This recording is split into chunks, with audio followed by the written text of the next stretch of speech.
Selamat siang, perkenalkan nama saya Katarina Wia. Saya berasal dari kelas 4A2 program studi ilmu pemerintahan. Jadi di sini saya akan mempresentasikan tugas mata kuliah manajemen konflik dengan judul pemberontakan di Poso. Jadi di sini saya menggunakan alat bantu untuk menganalisis konflik dengan menggunakan alat bantu pohon konflik.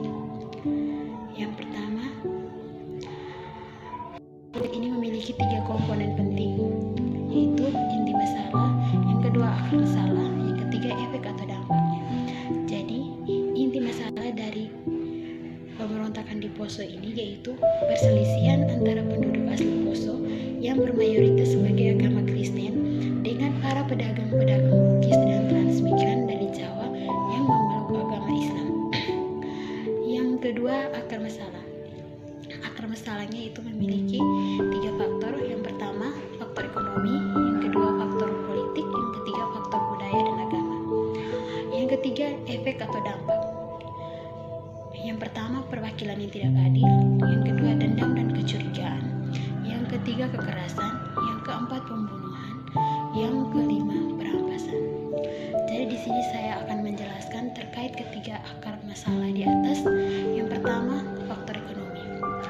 Jadi dampak sosial yang terjadi dalam faktor ekonomi yaitu lepas dan hilangnya faktor dan sumber produksi ekonomi masyarakat seperti sawah, tanaman kebun, mesin giling padi, traktor tangan, rumah makan, hotel dan lain sebagainya. Akar masalah dari kerusuhan Poso terjadi karena adanya kesenjangan sosial dan kesenjangan pendapat antara penduduk asli Poso dan kaum pendatang seperti Bugis, Jawa, Gorontalo, dan Kaiki.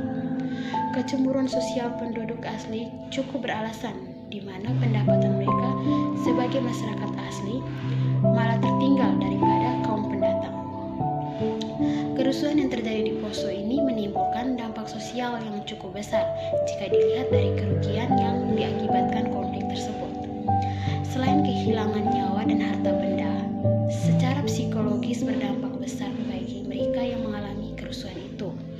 Dampak psikologis tidak akan hilang dalam waktu yang singkat. Yang kedua, faktor politik. Jadi, dampak sosial yang terjadi dalam faktor politik yaitu terhentinya roda pemerintahan, jatuhnya kewibawaan pemerintahan terhadap daerah masyarakat, hilangnya sikap demokratis dan penghormatan terhadap perbedaan pendapat masing-masing kelompok kepentingan, legalisasi pemaksaan kehendak kelompok kepentingan dalam pencapaian tujuannya. Adapun dampak sosial yang terjadi adalah terjadinya disintegrasi dalam masyarakat Poso ke dalam 2 kelompok, yaitu kelompok merah dan kelompok putih. Tidak dapat dipertahankan nilai-nilai kemanusiaan akibat terjadi kejahatan terhadap manusia seperti pembunuhan, pemerkosaan, dan penganiayaan terhadap anak-anak serta orang tua dan pelecehan seksual. Runtuhnya stabilitas keamanan, ketertiban, dan kewibawaan hukum di masyarakat Kabupaten Poso.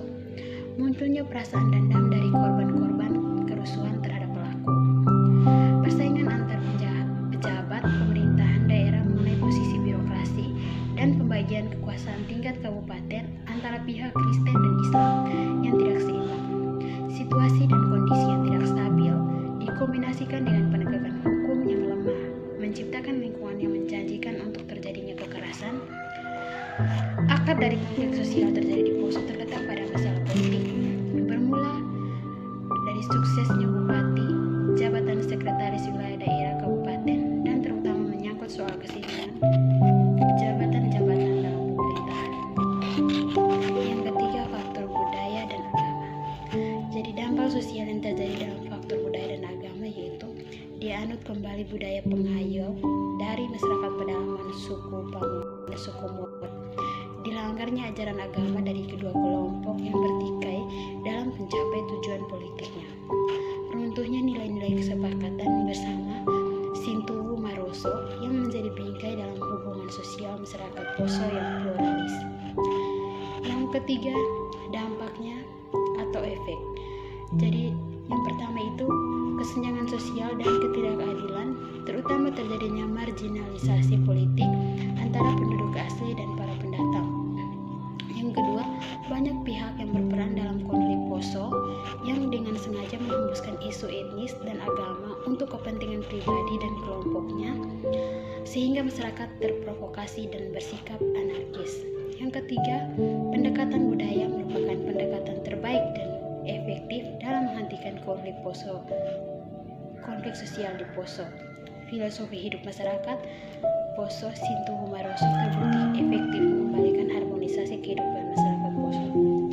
Jadi solusi dan jalan keluar yang diberikan untuk masalah terkait ini, itu cara yang mesti kita lakukan adalah melakukan kerjasama mulai dari kalangan pengusaha hingga tingkat mahasiswa. Harus ikut berperan menangani konflik yang terjadi di Poso dengan melakukan tindakan nyata agar masyarakat setempat tidak dapat terfokus pada masalah politik. Jangan hanya tergantung pada aparat keamanan, tetapi pengusaha, ekonomi, budayawan, anggota masyarakat